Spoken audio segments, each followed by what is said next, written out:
In my last video in this series, I gave you a definition of intellectual giftedness.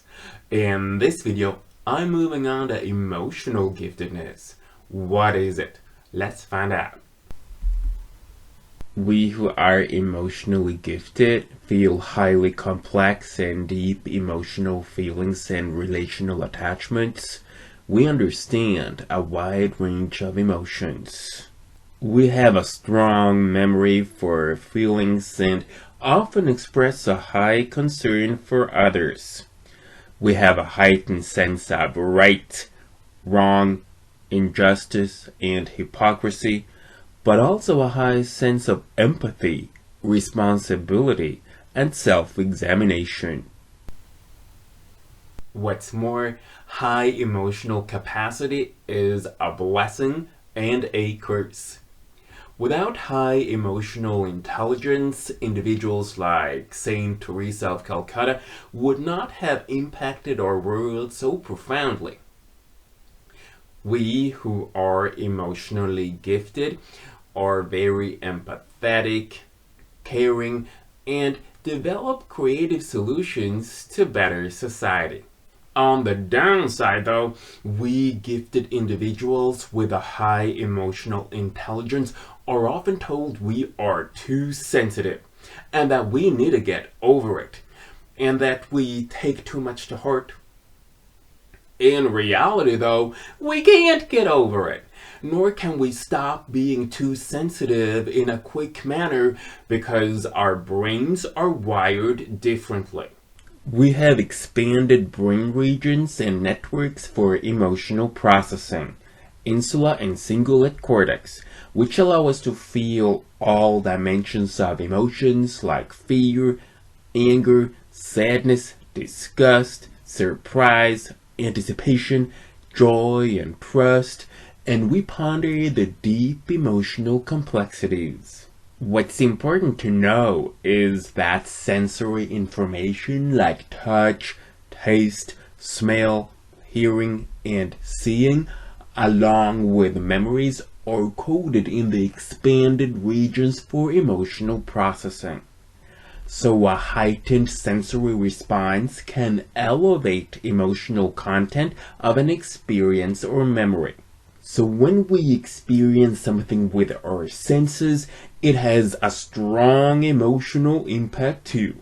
We know we experience the world with an elevated intensity, and our brain wiring and neuroanatomy are the core of this expanded ability for processing information.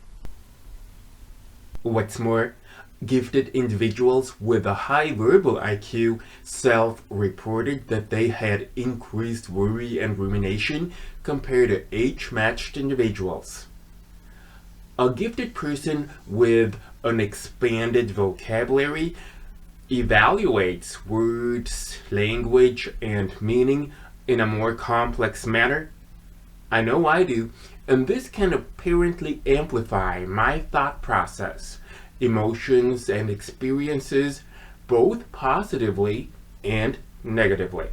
For example, a gifted person may have all 464 meanings of the word run at their fingertips, may ruminate on the beauty of language, and create poetry like Maya Angelou.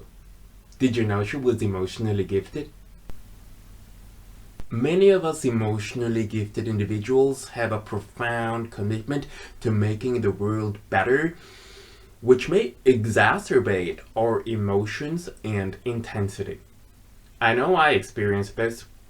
Shooting these videos is one of my attempts at making the world a little bit better for us gifted people. A few years back, I also shot an LGBTQ+ series because I wanted to address the injustice my community experiences.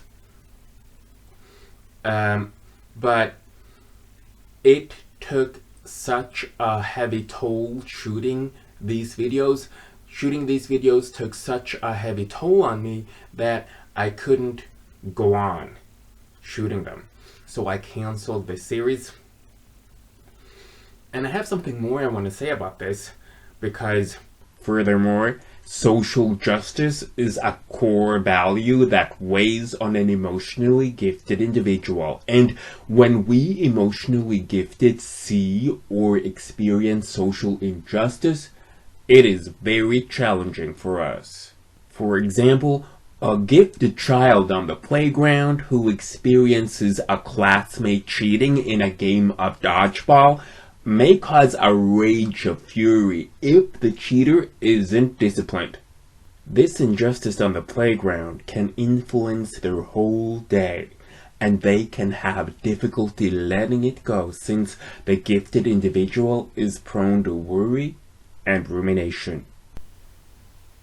Researchers hypothesize that our increased emotional ability may be a precursor for increased accounts of anxiety and depression.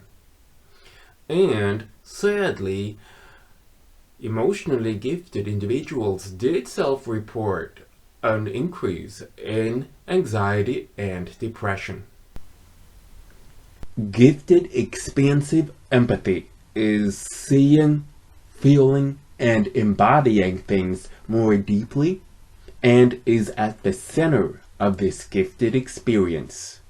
In a recent study, individuals who experienced social exclusion activated anterior cingulate cortex and anterior insula. This indicates that physical and emotional pain elicit similar neural networks.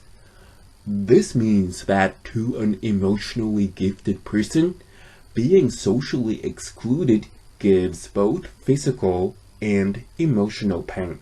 So is too much empathy a bad thing? In a recent study, researchers found that too much empathy can be disadvantageous since it can hinder processing other information and be linked to negative emotions. So as I see it, we have to learn to regulate our empathy. Too much of it is not healthy. On the flip side, we must experience the broad range of emotions because in our society, we overemphasize that we only need to feel joyous and happy all the time. In reality, emotions, thoughts, and bodily sensations fluctuate moment to moment. We feel all kinds of things all the time, not just happiness. We need to find peace in the truth of the moment, accept what we're feeling there and then, rather than feel what is expected of us in a certain moment. So we need to accept the whole whirlwind of emotions we feel at a certain moment, because tuning into the moment mindfully can aid in our understanding and self-healing. Understanding and self-healing is usually exactly what we need. If you found this video interesting, please give it a thumbs up and leave a comment in the comment section below. Subscribe to my channel and watch this series from the start. I don't know exactly in how many weeks, but I will be back with a new video in this series on intellectual giftedness. Till then, I only want to say 3 things. Thank you for watching. Take care, and I will see you back in my next video. Bye!